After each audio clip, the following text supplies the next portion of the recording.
Dapat lagi kang masaya. Kahit may dahilan para maging malungkot ka, piliin mong maging masaya. Now, para maging masaya, kailangan mong alisin ang dalawang bagay na ito. Una, ang takot sa masamang hinaharap. Pangalawa, ang pagkapit sa masasakit na nakaraan. Magpatuloy ka lang. Dahil ang kapayapaan ay hindi dumarating kapag kontrolado mo ang lahat. Dumarating ito kapag tinatanggap mong hindi mo kailangan kontrolin ang lahat o hindi mo kailangan kontrolado ang lahat. Patawarin mo ang sarili mo sa mga panahong hindi mo alam ang gagawin mo. Normal ang magkamali.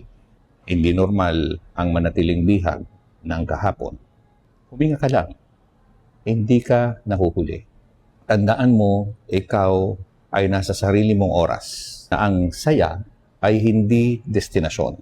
Ito ay paraan ng paglalakad araw-araw. Hakbang-hakbang. Relax ka lang. Huwag magmadali. May sarili kang timeline. Sakyan mo lang ito, pero hindi nangangahulugang hindi ka gagalaw. Galaw-galaw. Desisyon, then action lang ang katapat niyan. All the best. Good luck.